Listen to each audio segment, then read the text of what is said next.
All right, folks, back on the Bossman show. Coach Mark Mitchell, Wilberforce Bulldogs, Wilberforce, Ohio, doing this out of NAI. You see him in that nice shirt back there. Coach Mitch, how you doing, my brother? Man, so far so good. Always in a grind mode, grinding not to wear down, but grinding to build. So, every day is a new day, every day is an opportunity to put another brick in that foundation so we can build something that's, really worthy and strong. And folks who don't know this, coach is also the cross country coach of Wilberforce too. He's double duty in basketball and cross country. So Yeah, you coach, know how that is. That's at HBCU, small level HBCU. You got to plug in the holes where you can. no doubt, Coach Basketball, man, like, how is that, man? Trying to go from basketball to cross country. How is that trying to keep them both without getting your wires crossed on both of them? How is that, man? Well, for us, it's great. And I'll tell you why. Because our style of play requires you to be in the best shape possible.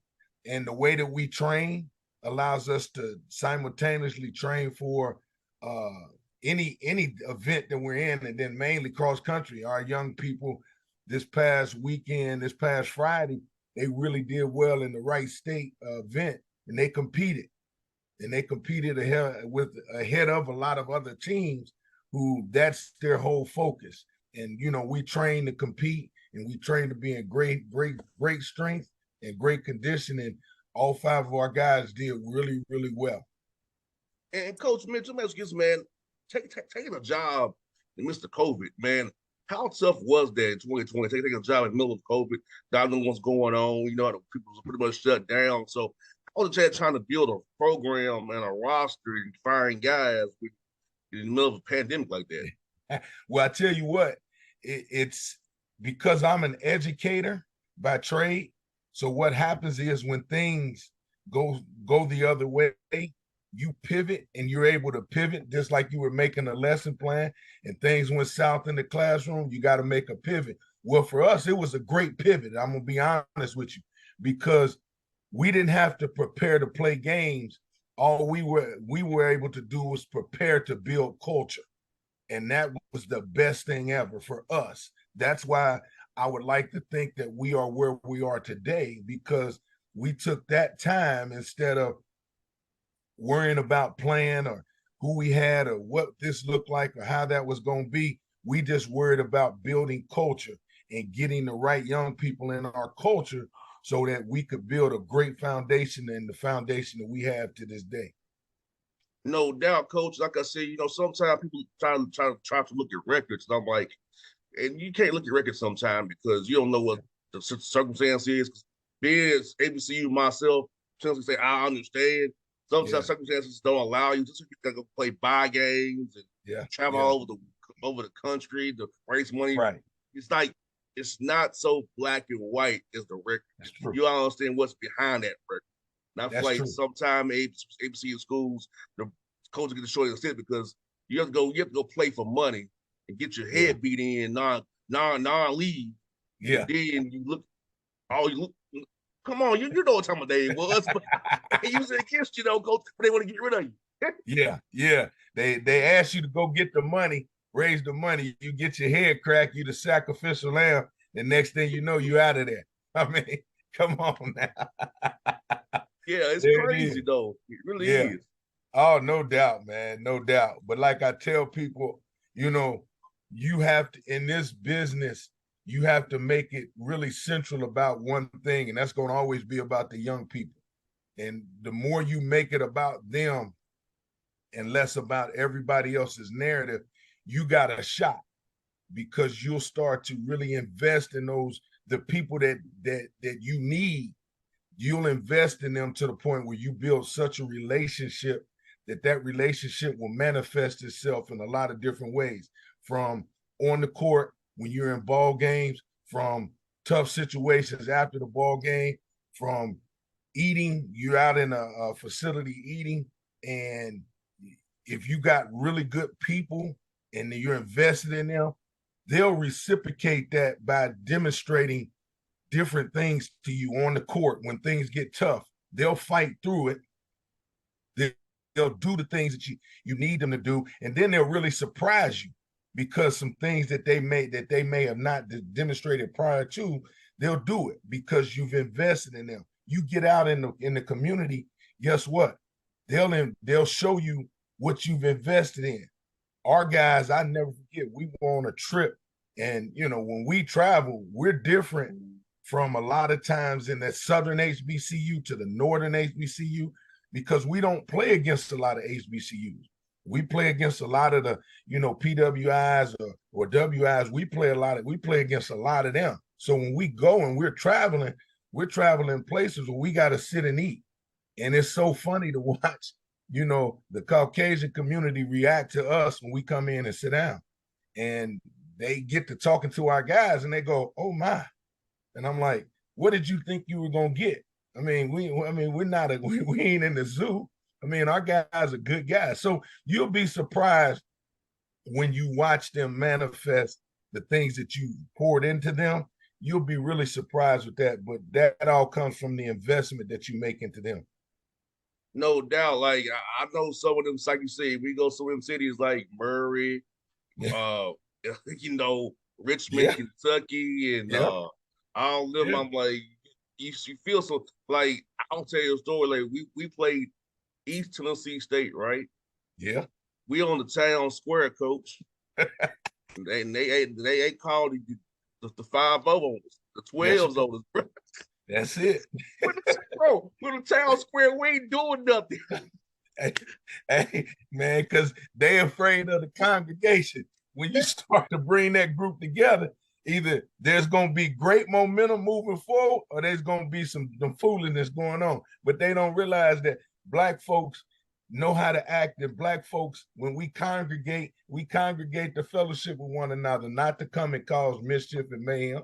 Yeah, that's not our nature as African people like that. We're here to have a community and be right. Have one that's like it happened in 06, coach. I ain't forgot it. Like we on the town square, John C. is chilling.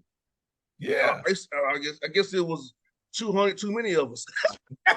200 too many of you. You're right. That's what it is. Hey man, what they say, Johnny Law, you got to know your plate. Yes, hey, sir. Man, I'm like, what we doing? But now you correct in that.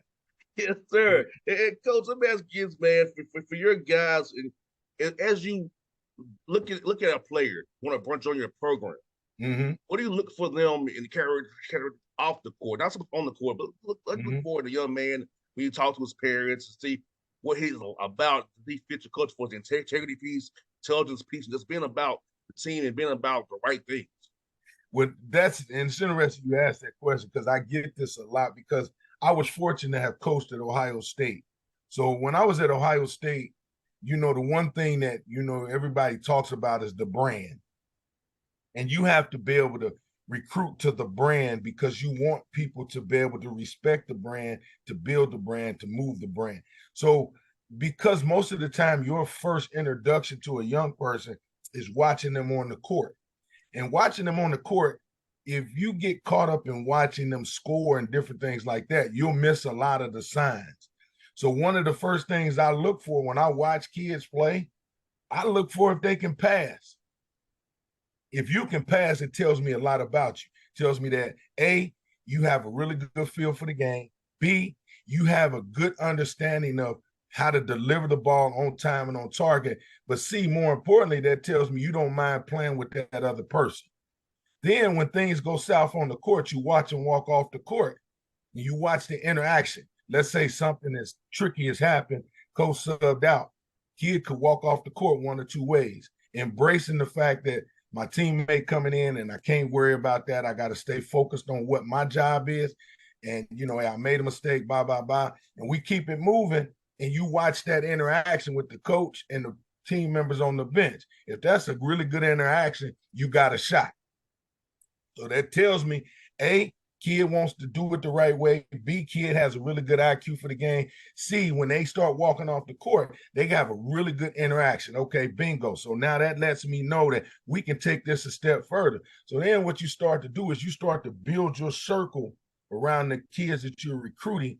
Okay, that took care of that piece. So now you start to get into the school realm. And the first couple of people I've always went to talk to is A, the janitor, B, the music teacher, C, the cafeteria worker, the janitor, because the janitor always sees everybody in the hallway. B, the music teacher. Nobody likes to go to music class. They go to music class, they cutting up. So when that person walks in that music, how are they? In something that may not even mean anything to them. They go into that class, in that particular music class, and they go, wow. And if they're in there doing what needs to be done, that tells me a lot about how they're going to be in class and how they're going to approach the academic piece. And then when you get to talking to the cafeteria worker, you find people when they're at their most vulnerable is when they're eating, because they're most relaxed. They're in a good environment. So how do they play that? Are they in a good situation to the point where they are eating and congregating and dealing with life? Or are they eating, congregating, and they the life of the party on the tables, in and out of different conversations, all over the place? You get that. When you get that person, you got to watch that, because they're going to be like that when they get there away from you. So that's kind of how we do that, and that's kind of how I do it and start to build that, because our brand, like Ohio State's brand's worth $590 million. Our brand might be only worth $20 over at Wilberforce, but it's still our brand, and you got to learn to respect that.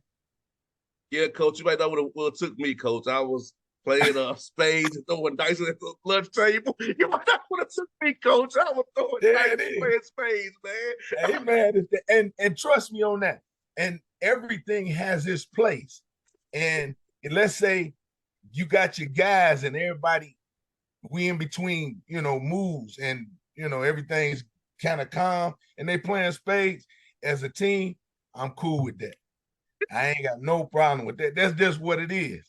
Now shooting the dice thing, I always got a little issue with, because of my history of growing up and some of the things I watched in the streets. I always got an issue with that. But I allow them to be themselves when it's time for them to be themselves. But I get you on that though. Yeah, we were there. Like, I ain't gonna lie, we were shooting dice and she was playing spades at the table, was doing beats. I was making beats and rapping on the time. That was the crew I ran with, Coach. I ain't gonna lie to you. That was my crew. Hey, and I ain't mad at you, because that was mine too. But I had to, for me to move the way that I need to move, I had to make a decision. So I'm with you on that. Yeah. Yeah. Coach, man, like, for you, man, what point, I know you're educated by trade, so let me ask you, so what point in your journey decided you want to get the coaching? I know my dad's a coach, and I see where he goes. He's in his 80s, and his players still hit him up all the time, and they hate taking baby showers and weddings, stuff like that, because of his players. So for you, like, what point in your journey you decided you want to get in coaching, make this your life's path, Coach Mitch? Well, the interesting thing, when I was at Eastern Kentucky, I was a really, really good offensive lineman. A lot of things were going my way. And a reporter one day asked me, if you weren't going to play football, and let's say football was over with, what is it that you wanted to do? Well, because I watched my mom and dad in education, my aunt, uncle in education, I've always said this: I wanted to be able to go to the inner city and make a huge impact on young African American kids. That was always one of my deals, because I felt the investment that people made in me, because I was going the wrong way. But I had a white coach, man, in my high school invest in me, and he essentially changed who I am. And he called me out on some things, and in a way that that you would never get a white coach maybe to call you out. And you realize that, hey, maybe I do need to make some adjustments. And as my journey moved forward, I never lost sight on, giving back and helping kids and making their life a lot better, and giving them some in-depth knowledge that would give them a distinct advantage. And let me tell you this, it's funny because, the pro football thing, I played a little bit. I didn't play as long as I thought I should have. So football, I was so disgruntled with football when I got done. I didn't even coach football. I had a GA ship to go to Florida State when Charlie Ward and them won the national championship. I was going down there to be a GA, but I was so mad because my pro career didn't last as long as I wanted it to. I gave up on football. I didn't want to coach football. I started coaching junior high basketball, I'm sweeping floors, making sure the lights on and doing those different things. And as chance would happen, I get to some opportunities, and I literally go on like interviews. I'm a runner up in different interviews 19 times. I'm literally the runner up 19. Me and another guy 19 times at the high school level. On job number 20, God opens a door and I go through that door. And if the teenage murder rate was higher than the teenage graduation rate, they were a failing school. They had no resources. They had been 0 and 22. They were 0 and 20, 0 and 21 the year before we got there. 1 and 20 the year before that, 2 and something the year before that, and hadn't won a game the year before that. So the first year we get there, we go 22 and 3. And people say, what was the turnaround? Well, a lot of people will think it's me. And I said, no, it's the kids, because the kids decided, they made up in their mind that, okay, this is what he came in, this is what he's preaching, and I'm in with that.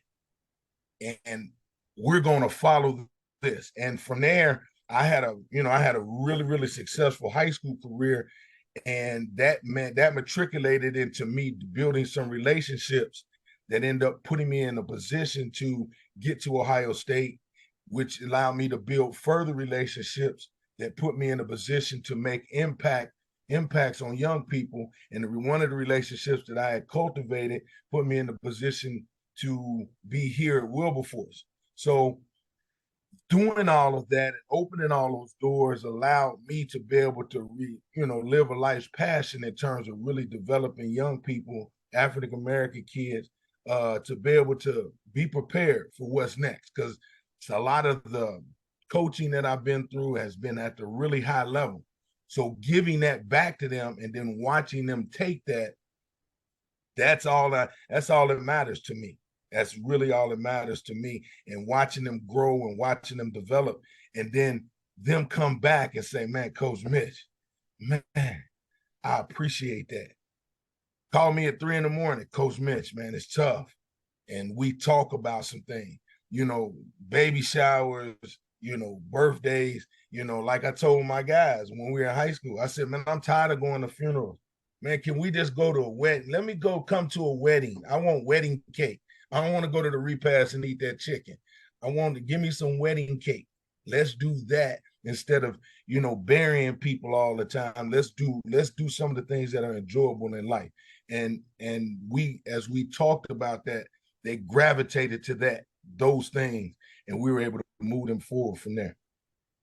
Yeah, Coach, I'm almost 40. So the things I learned in Tennessee State, they make sense to me now, being almost 40. Now, I said, Coach, I said, I'm sorry. I was a knucklehead from the west side of Atlanta. I wasn't listening to you, but now the things that haven't been in this different position you told me about, having to be somebody's parent and lead somebody, and makes, man, look, it makes sense now, Coach. I say it makes sense, right, and as clear as a bell right now. Yes, like I apologize for being a knucklehead. I apologize. There it is. And this is the thing I always tell young people when they get to that route. I'm just here to save you from yourself. You don't realize what you're doing, but I'm just here to help you save you from yourself. No, Coach, I'm gonna get. I said, okay, no problem. I said, but let me just help you. And either they're going to buy into that or not. Yeah, because it was so simple. He was telling me, I was say, Jay, the next right thing, son. You ain't got to always get somebody back or be vindictive or plan a plot on somebody. Just I'm gonna take care of them. You ain't got to do it, Coach. I was raised up. Look, I'm gonna get you back. And hey, man, and I tell my kids this. I was watching Tyler Perry, My Diary of a Mad Black Woman. Cicely Tyson said something in it that's so eloquent to me. She says, baby, God can do far more with them than you can. Hey, so that obviously right there releases everything. So I tell my guys, man, don't get yourself into that world because God can do more with them than you can. So this you focused on, to your point, the next right thing and let everything else fall where it may. Yeah, like Coach, I'll tell you, Coach, it took me getting into my 30s, almost now 40s, for me to actually let it sink in. Yeah, amen. I truly was a work in progress until my early 30s. Trust and believe. I wasn't as refined as I am now, Coach. I promise to God I was not. And Hey, I'm thankful I finally made it. that's it. That's it. But you know what the good thing is? That's a box you put on the shelf, and when you can do the John Wick, whenever you're ready, you can go back and get that box. But at least you got that in you. You can go get that box off the shelf and go get it when you need to, because sometimes you need to, but you just got to know when it's time and not make that your life's work. You're right. Yeah, because people like, Coach, I ain't gonna lie. My early radio career, some people who pissed me off, excuse my language, Yeah, yeah, I got all yeah. these airwaves and ripped them to shreds. Hey, that's so what they say, whoever got the mic last, and I got the mic. So let's but, go. listen, hey, go to the year 13 and 14. I ain't that guy no more. And Coach, I was on the air at 2 in the morning, right? So Wow. I had even more loud to say certain things. Wow. I Oh worked my from 2 to God. 7 in the morning. Oh yeah. Truly I had the graveyard shift. Yeah, buddy. Yeah, And you was free. You was what they call free balling from 2 to 7. Man, whatever was on your tongue was on that mic. yes, so hey, I lit some people to street. There it is. There it is. That ain't People nothing wrong with it. people tune in, people just wake up and hear what I had to say about us. Gotta stop this. People are coming now, they don't hear what I'm supposed to hear me clown people all. Right, right. I like it. I love it. I love it. Ain't that nice? Yeah, yeah. I went from 2 to 7 to 11 to 2 to weekends.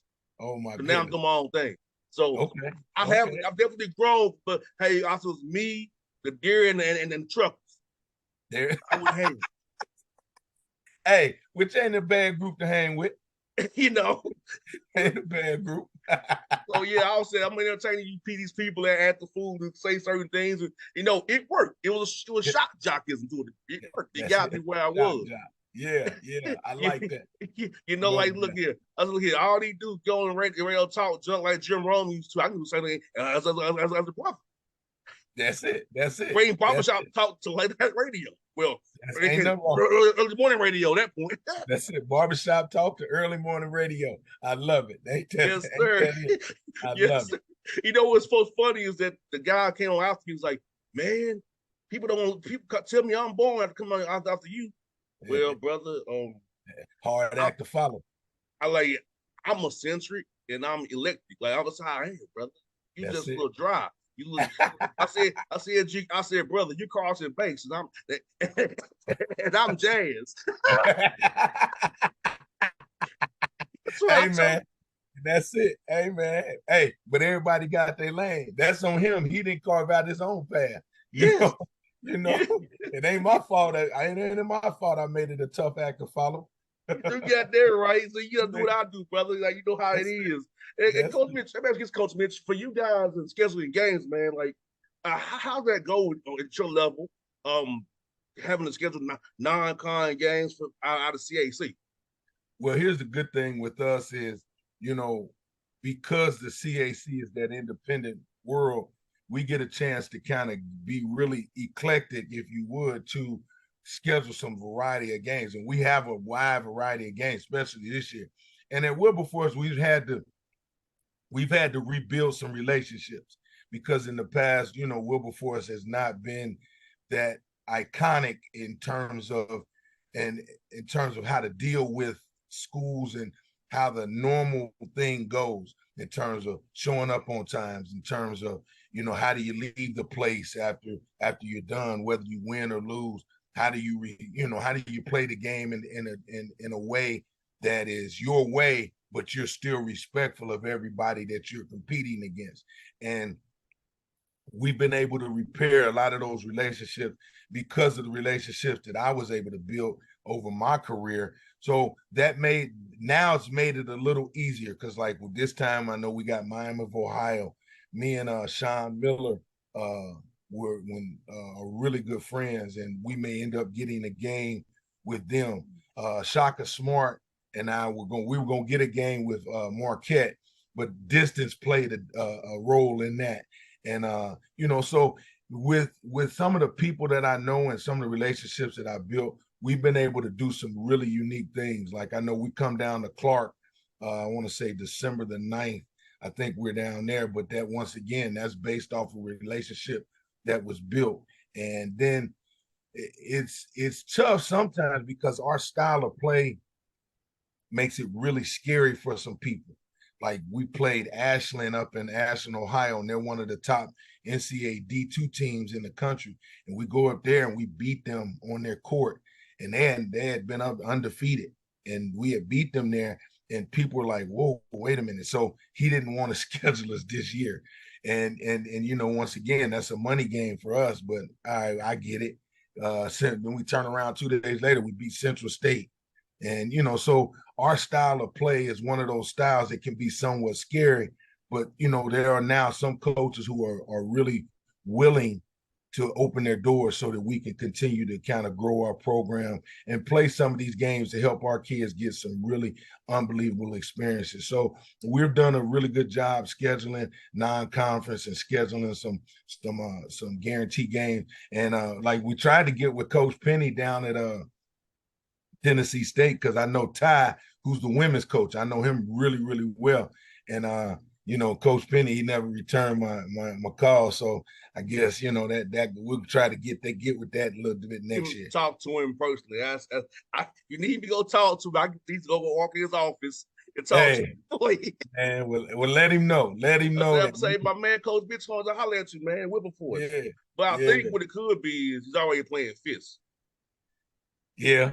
That could be because every first game of the year is Fisk. Okay, yeah. So that could be he didn't want to play 2 NAIA schools. Yeah, well, that's his what they would call that non-D1. Yeah. So then they with the rule change like that, that's really made it tougher on smaller schools like us to be able to schedule games like that. But to your point, you're right. That could be that he already got that Fisk game in there. He don't want to probably play 2 now, but I will trust me. I'll see you next week in Nashville. I'll be up there for the John Mayer Classic. So I will see him.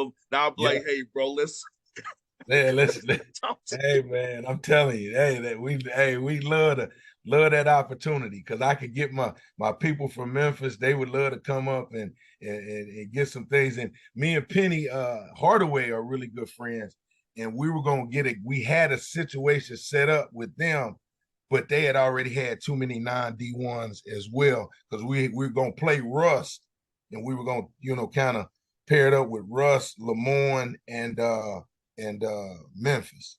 And but, some things logistically didn't work out, but those are the opportunities that we've really been trying to cultivate and work on.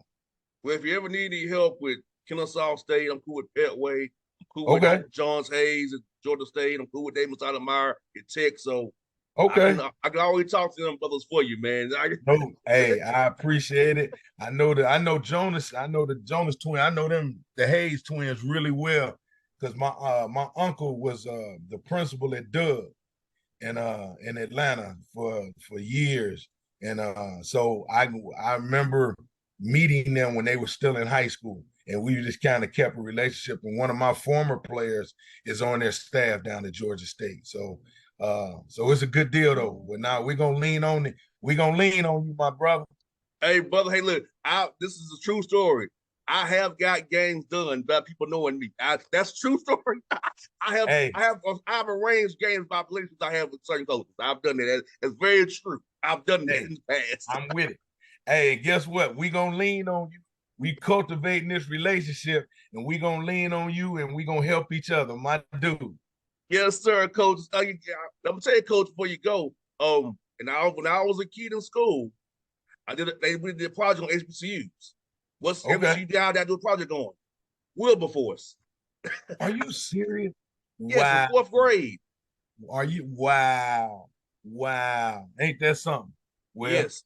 well, they got plenty of history out there. Some of it ain't as good as it is for other schools, but nonetheless, we got a history, and we just got to And we embrace. and what else we would do? We had to write a letter to each school Okay. wherever we picked, and they sent us. I got a Wilberforce flag, some pencils. So that's what they had pencils back in that kids. Yeah, Pencils, yeah. things, you know.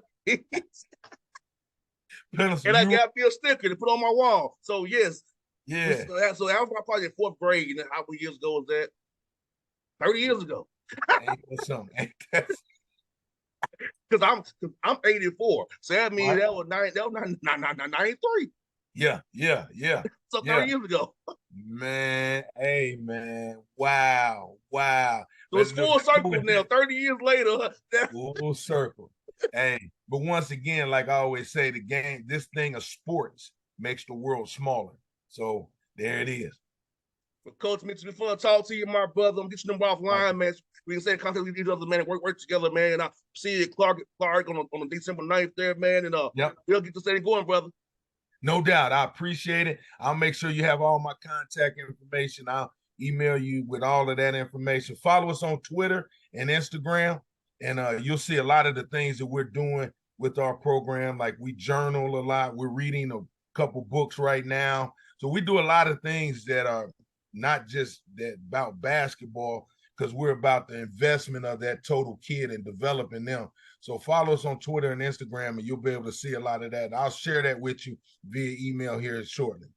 We'll do, Coach. So fun, my brother. All right. Likewise, man. Hey, keep doing your thing, big fella. I ain't mad at you. No doubt. I sure will, brother. All right, baby. Be good, man. Thanks for having me. Anytime. All right, baby.